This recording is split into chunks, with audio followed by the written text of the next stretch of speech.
Hey guys, welcome back to Adventures of WellUmMe, and today we're going to be talking about Sorcery on the PlayStation 3. This is another PlayStation Move game, and it was a move-required game.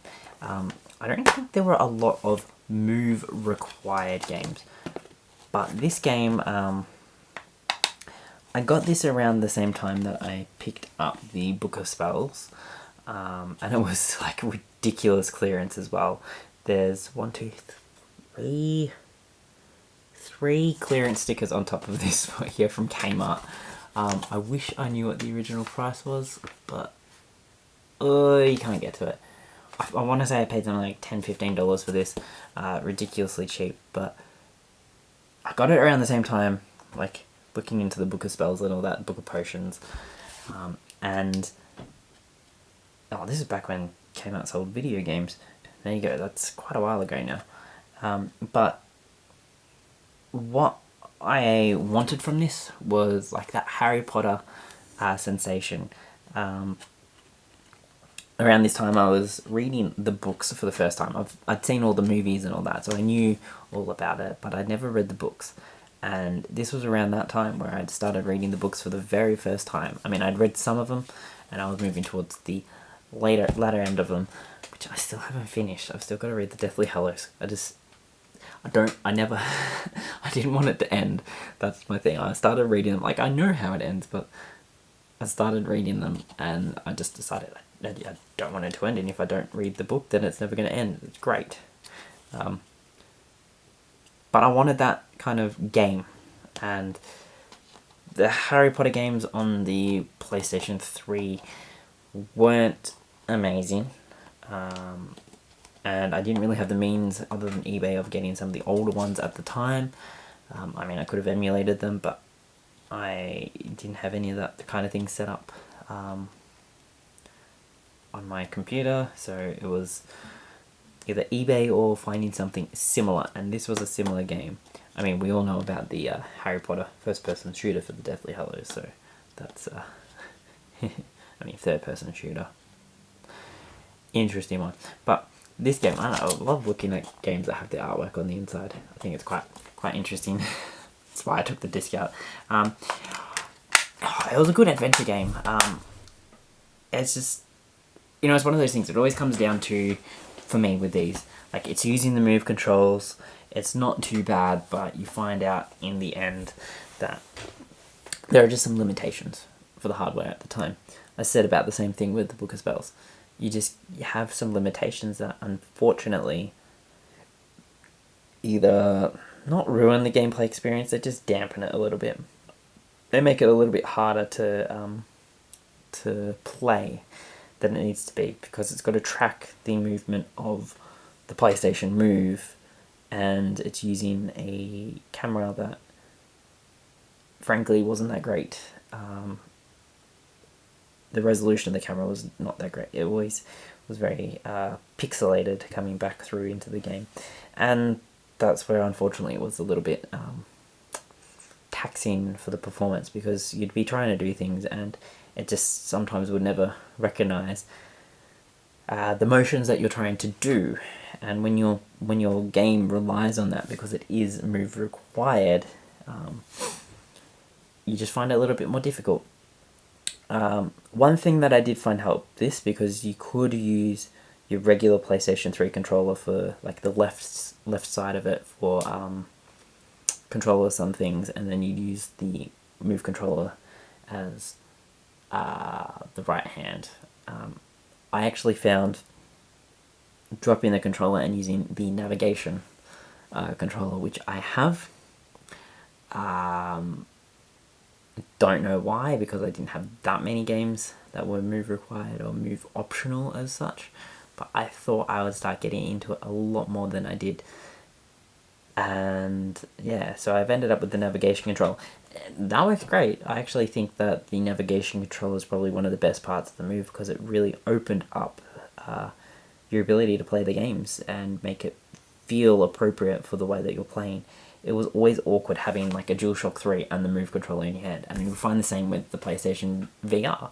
If you're using the DualShock 4 with the move controller in your hand, there's just like something about that sensation, and it just doesn't trigger right for me, and it probably doesn't trigger right for a lot of people, but yeah, I just found that with this game, that did make it better, because it is one of the games that uses it. And I think that a lot of games probably could have benefited more from having the navigation controller.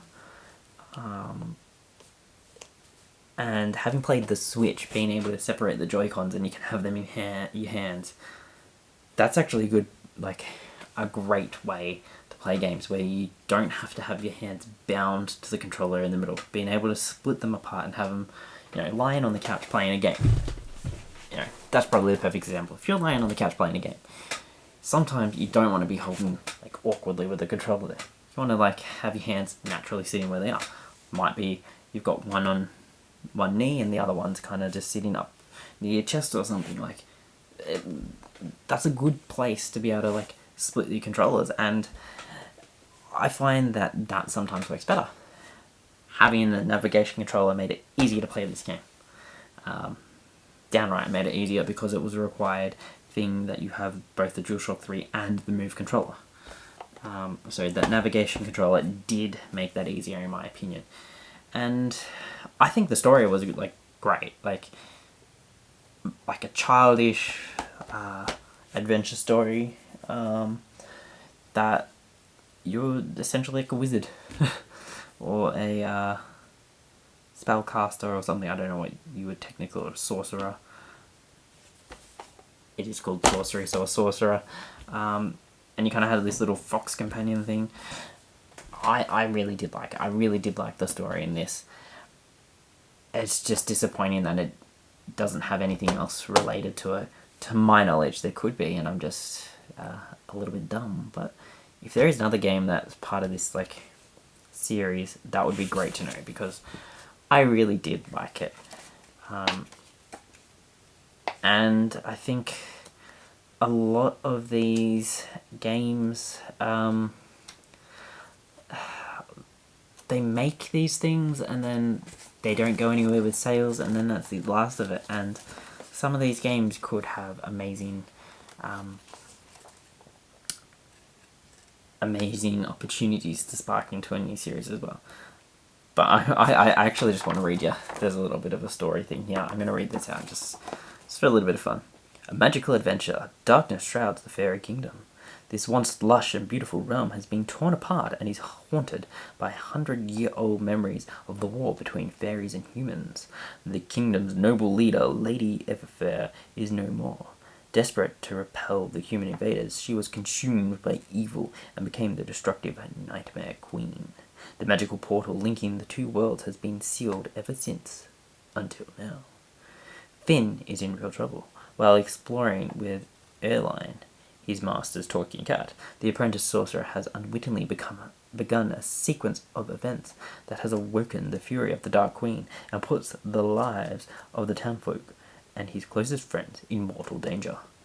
Calling on the teaching of his master, Dash, Finn must quickly develop his magical powers as he travels through the heart of the fairy kingdom to vanquish the evil queen forever. That just sounds cool. I just like that. It's like it just reminds me of like a young adult adventure, a book. Yeah, but that's Sorcery.